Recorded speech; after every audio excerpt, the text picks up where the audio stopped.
What's up? We're here at Fearman's Pork, and this is the largest pig slaughterhouse in Canada, or one of the largest at least. They slaughter 10,000 pigs here every single day. And I'm here with Lori, who's the organizer of the Save movement here, Toronto Pig Save. I was gonna say Cal Save, Pig Save. And so I just wanted to talk to her a little bit about what this place is and some of the things she's seen here, because they've been bearing witness here for 3 years, and in those 3 years they've learned a lot of things about the industry and seen a lot of things here of the animals that come here, and just a lot of horrible things. So tell me a little bit about this place, the background, whatever you think is relevant.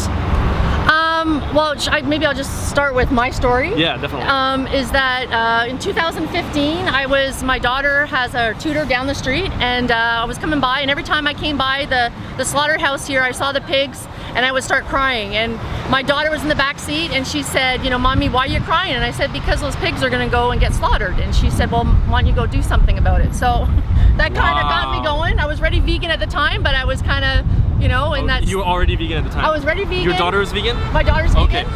But it's like, I wasn't an activist because, you know, I don't know. I just wasn't, I wasn't active, but that kind of got me going. And then I reached out and I found Anita, and I started coming here, and I've been here like practically every Thursday, every week for like 3 years now. Wow.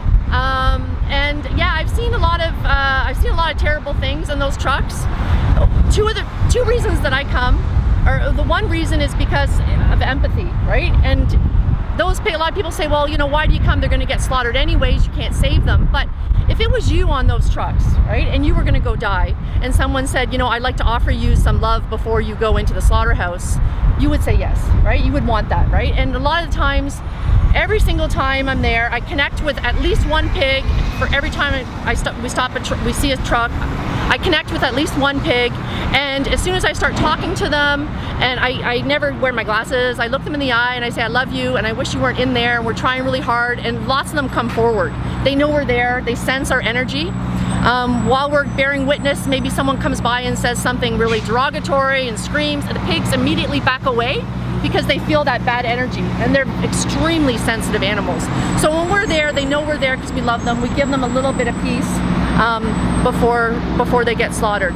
The other reason that we're here is because of awareness, right? Like, these places don't have windows. These slaughterhouses don't have windows. A lot of the people, over the years I've been here, they don't even know there's a slaughterhouse right there, right? Wow. So when we're bearing witness at this corner and we're giving water, people see the snouts coming out, they see the eyes of these animals, and they realize, you know, there's something wrong here, right? Like, I got a dog in the back seat that I love. Meanwhile, there's an animal no different than my dog that's going to slaughter. So it's important to tell their story. Don't let them die in vain.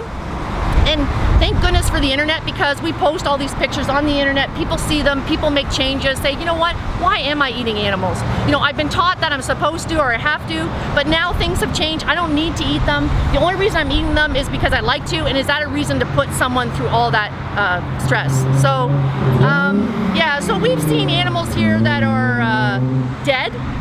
One time there was a lady, an inspector or something, she stopped and rolled down her window. Unfortunately, I didn't get it on camera, but she told me, I don't know why you guys are so upset. We hardly ever have dead on arrival, maybe five a week or something. And she was proud of that number. So could you imagine, in Canada, those pigs can be transported for 36 hours without water, and they actually arrive at the slaughterhouse dead. And some people say, well, maybe that's a good thing, so they don't have to get their throat slit and be put in gas chambers. But the thing is, could you imagine the agony they had to go through until they died? And lots of times when I see the pigs dead, the other pigs are nudging them. Right? Now, these pigs are only 4 to 6 months old. They're puppies if they were dogs. And they're nudging the pigs because they're scared. They don't want those pigs to die. Those are their friends, right? And they know what's coming for them. We've also seen pigs with, lots of them, pigs have very sensitive skin, extremely sensitive. And in these trucks, there's lots of sharp edges on inside the trucks. They're scratched from head to toe. They're bleeding, they're scared, they have tumors.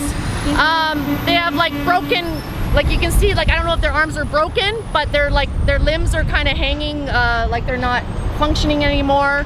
And the worst thing about it is the terror in their eyes. They know what's going on. They smell the fear. All the pigs around them are scared. They know that they're gonna be killed.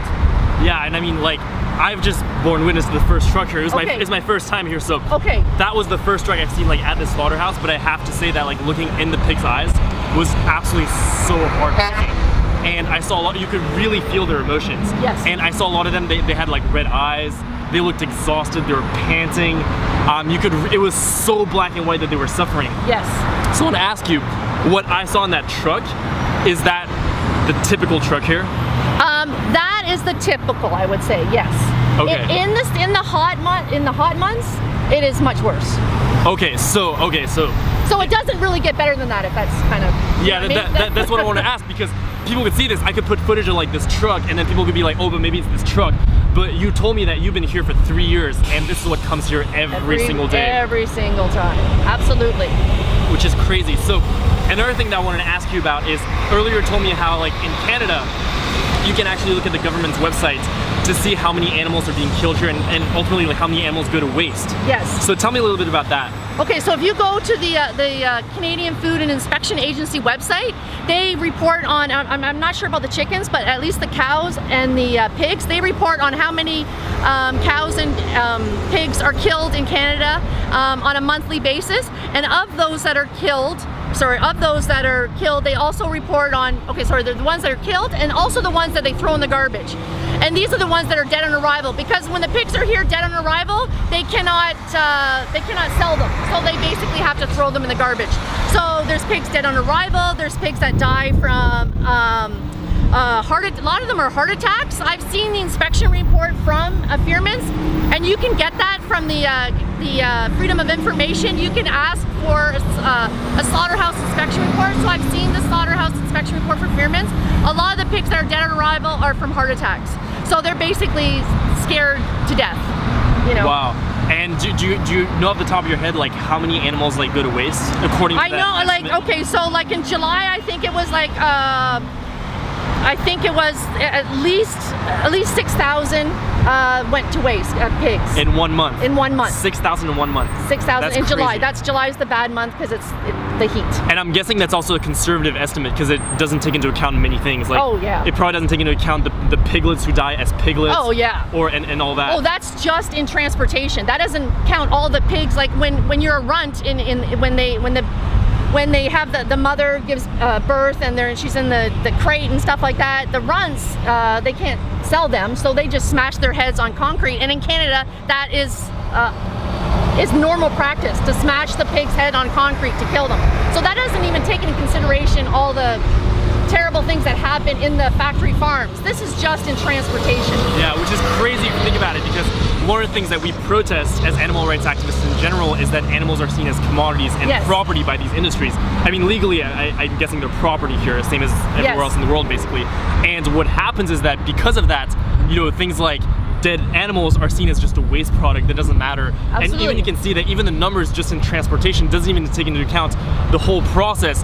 And really, if you look at what happens to these animals, there's so many animals across the board in all the industries that just die, and they're not even like counted as a number. Exactly. Which is crazy if you think about it. So the last thing I want to ask you about is you personally. You said that you started coming here 3 years after you had that encounter with your daughter. Yes. How do you think coming to vigils has changed you? How it's changed me is I'm definitely stronger. Like I think I speak for a lot of other vegans. It's scary to come out here because number one, it's really hard to see the pigs in such distress, or the cows or the chickens, right? So we want to shun away from that, right? And the other thing is sometimes people can be really angry, right? Like for some, I think we make them feel guilty, and people don't like to feel guilty. So how it's changed me is I'm stronger. Like when I'm standing here, like when I first came this morning, I was the only one here. I was getting the finger, I was told to get a job, I was yelled at. And maybe when I first started, that would have terrified me, but it doesn't anymore because all I can think about is what they're going through. And this is the least I can do to raise awareness. We can't save these guys that are on the truck, but we can change the minds of all these people around us. And if we change their minds, it's all supply and demand. If they change their minds and see this is wrong, then they're gonna stop buying and those pigs will stop dying. So it's the only way that we can save them is to be their voice. We have to be active for them. Yeah, do you think it also makes you stronger, say, not just when you're here, but in your day-to-day life, say you have an opportunity to have an outreach conversation or talk to people, do you think that coming here significantly improves your ability to do that? Or Absolutely, absolutely. Like we do, I'm here every week, but I also do the anonymous voiceless, anonymous for the voiceless. I always get wrong. Anonymous for the voiceless. We were at Rib Fest. There's a rib festival here. We're down here. We got a lot of anger, but then there was a lot of people that came up and we're holding the screen showing what happens in Canada in the dairy industry, and they started crying. Most people are good people. They just don't see what we know, right? And as soon as they make the connection, they take the card and say, "How can I go vegan?" So it's like, not everyone you're going to convince. I understand that, but most people are just like you and I, and they just don't think about it. They go to the grocery store, they buy food, they don't think about where it comes from, and when they see where it comes from, they're animal lovers. They're against oppression, they're against violence, they're against this. They just have to be shown really what's behind closed doors, because we are all being manipulated. We see the commercials on TVs of happy cows and all this nonsense. It's not true. There's no humane way to kill someone that doesn't want to die, and we have to break through that and say, you know what? I've been lied to all this time, and I'm going to start waking up now, and I'm going to stop feeding this industry of violence and oppression. Okay, so I see that we're going to take the group picture. Okay, so sure. I just want to close this off, a couple things. And the biggest thing being that, you know, I really believe that everyone should come out to vigils, because there are vigils all around the world now. And the reason why they're so powerful is because, you know, people ask me from time to time, they're like, oh, they see what I do on Instagram, and they're like, oh, I wish I could do what you do. Yes. Like, you know, one day I hope to be like you. And I'm like, come out to vigils. Yes. That is literally what fuels me to do everything, because when you meet the victims face to face, it's so different from seeing it on the internet, seeing videos, Absolutely. reading about it. So it's such a powerful experience that will really make you stronger, like, Yes. like you said, and really like have you be the person that you want to be, so you can make a difference in their lives. Yes. So anyways, thank you so much for watching this video. We really appreciate it. Hope you have an incredible rest of your day wherever you are, and peace.